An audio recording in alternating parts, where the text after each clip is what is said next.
How you doing today, everyone? Fantasy Philosophy Podcast is back on this beautiful day.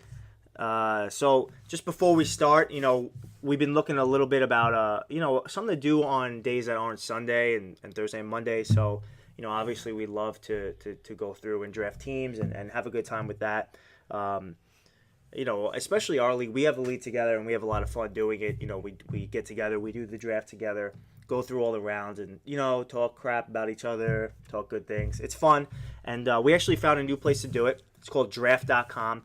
If you're interested, definitely check it out. A lot of fun, not too expensive. And, even sometimes if someone gets hurt or something, you can take them out and they'll refund you your buy-in. So check it out. Hit the link, draft.com/fanphil, and check it out. All right, guys. So today we're going to talk about the starts of the week. We're going to talk about guys who you might be starting, you might not be starting, but for a fact, they're going to be good guys to start. You can expect good games from them, and you should be happy putting them in your lineup. You should be very confident about them. So let's start with Pete. Pete, who was your guy this week? Who was your go-to, your start of the week? All right. Well, I just want to say first, start of the weeks.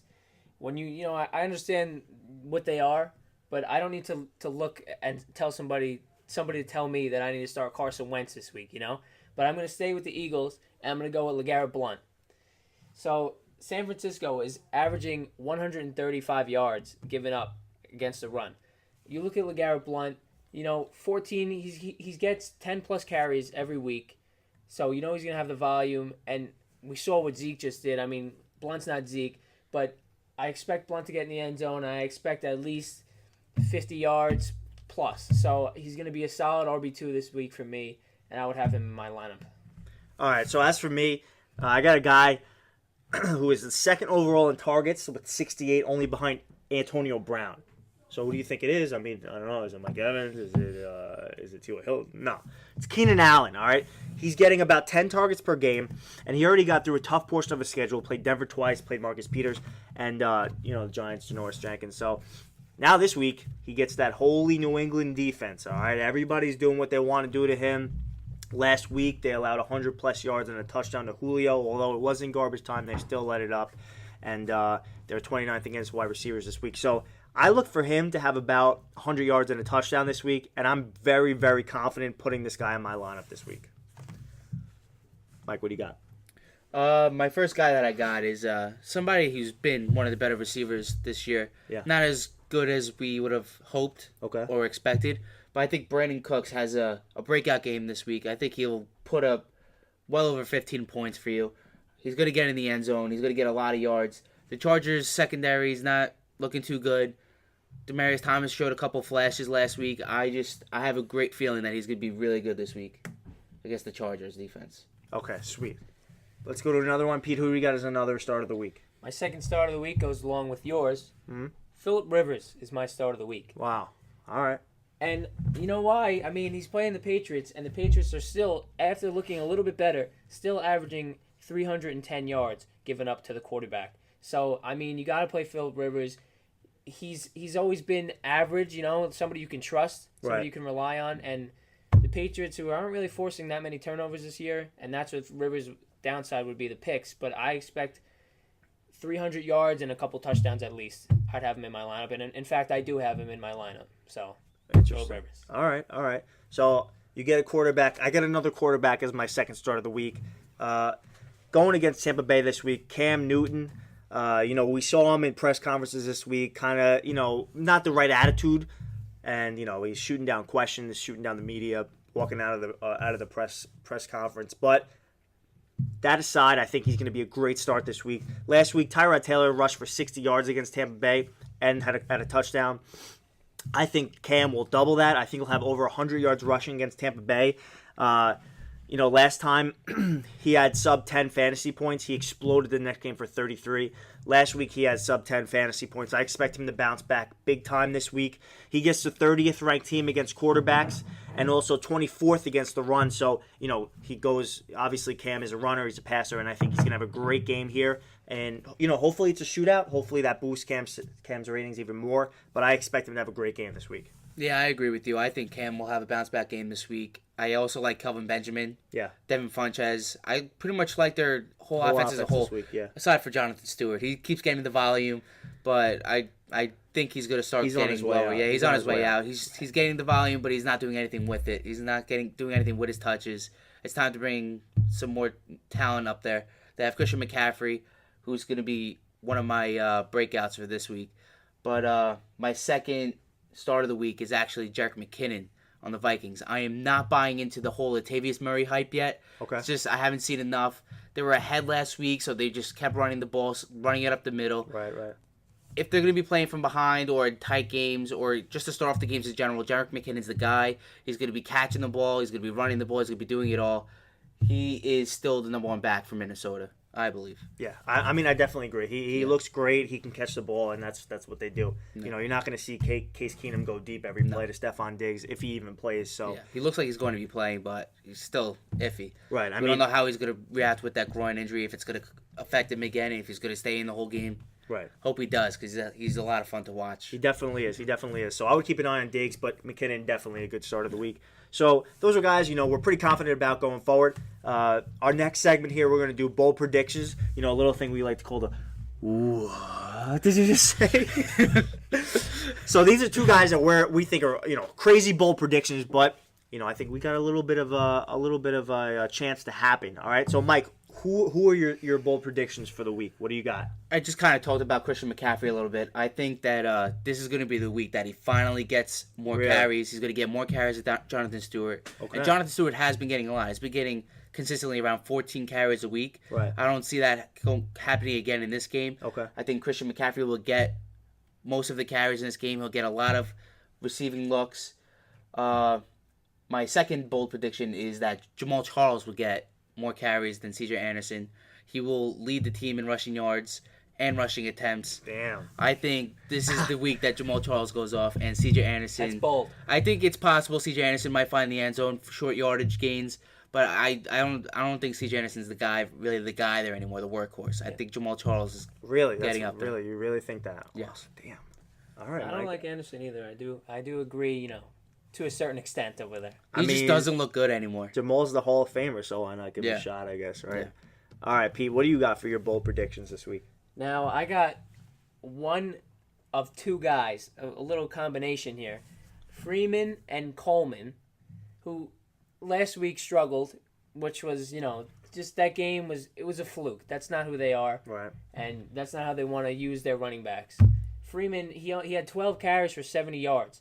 And then they stopped giving him the ball because they were down and game flow affected him, and it was just not a very good game. But this week, my bold prediction is that them together put up 40 points in fantasy in standard leagues. Wow. What? That's exactly what it is. What? Freeman gets at least 2 TDs. Coleman's going to have at least 100 scrimmage yards, and maybe he gets in the end zone. I'm telling you, 40 points, expect it because it's coming.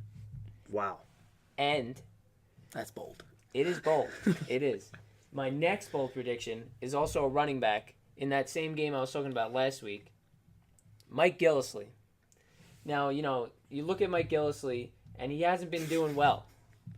No, he has not. He has not been doing very well at all. Right. So this is why we call it the what? So everybody's like, yeah, Deion Lewis. But, I don't like that. And we know that Gillislee is a goal line back against the Chargers, who are giving up 140 yards per game to the running backs. He's gonna get in the end zone, and he's gonna be a solid RB2 for me. So if you think if you're thinking about which running back from the Patriots backfield should you start, there you go. Put him in and leave it. Just set it and forget it. Personally, if I had to choose one running back from the Patriots offense, and I wouldn't choose any of them, but if I had to choose one of them, it would have to be James White. He's getting a few rushes a game, but he's also getting a lot of receiving looks. Well, I don't like that because I'm starting Deion Lewis this week, so I think we all got different guys up here. This is why you want to stay away. Maybe if Deion Lewis is getting maybe 15 carries a game, he would be relevant, but he's not getting that. He's lucky if he gets 10. That game will quietly be a shootout. Like Phillip Rivers, I said before, and I like Gillislee. That game, and Gronk, not to, after a bad week for him, he'll be back. That game's going to be a shootout. I think there's going to be a lot of passing going on. And if there's a lot of passing going on, James White's going to be the guy. All right. Well, I'm still sticking with Deion Lewis. All right. On my team. So, all right. So I got two guys here that I think are gonna have. One's gonna have a great game, and one's gonna have not so great of a game. So let's start at the top here, because we always like the good news first, right? We got a primetime game Sunday night. Lions, Steelers, right? Two pretty good teams right now, looking to make the playoffs, obviously. Okay. One of my favorite guys in the league. Been rolling with him. He's my ride or die, Le'Veon Bell, okay? Last 2 weeks, he rushed for 313 yards with 67 carries. Okay, that is a workhorse right there. Yeah. So, going up a Detroit defense that is not too good against the rush, and they actually have been doing pretty well against the number one receivers. Obviously, Antonio Brown, he's going to have his own, but I think they're going to shut him down a little bit, which forces them to rely heavily on Le'Veon Bell. I think, again, this week he has over 30 carries. And listen to this stat line. Ready? 200 yards from scrimmage and 2 touchdowns. I think he puts up over 30 fantasy points this week. He's due. He's getting the touches. He's just due to have that breakout game, to have those 2 touchdowns. He's definitely due. I say keep an eye on him this week. If you got him in your league, you might be looking at a straight shot to the playoffs, because that guy is a monster. Keep an eye on him this week. Don't at me. All right, my other prediction, some people might not be too happy about this one. But he's been doing very well as quarterback. And this is the week, I think, he comes back down to life. Deshaun Watson, been playing out of his mind. This week faces Seattle at home.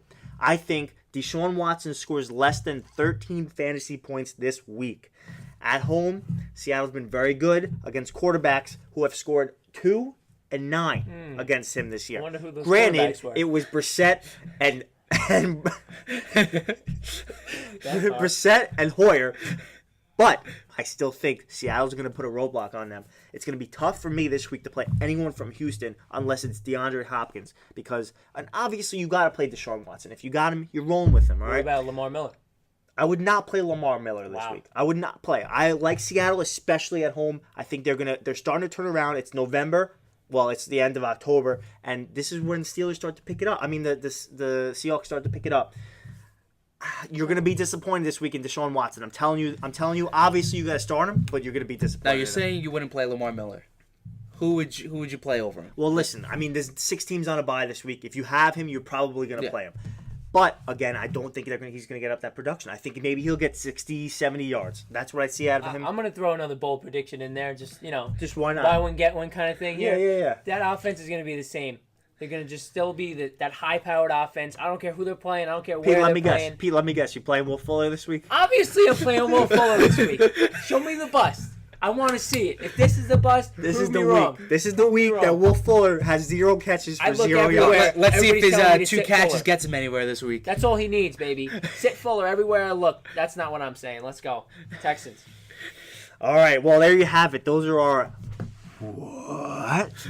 choices of the week. Maybe some will go right, maybe some won't. I mean, we got some disagreements up here, but that's how the bold prediction segment typically goes. So that's it for this week. Look for us on Saturday to go through a little bit of a looking ahead to this Sunday's matchups. But there you have it. Remember, check out Draft. Really cool. Go to draft.com/fanphil. Remember to follow us on Twitter at FNTSY Philosophy. And check out our YouTube page. We're starting to build up some content. And, I think it's going pretty well. Every video gets better and better. So be sure to check us out. And good luck this week. Enjoy it.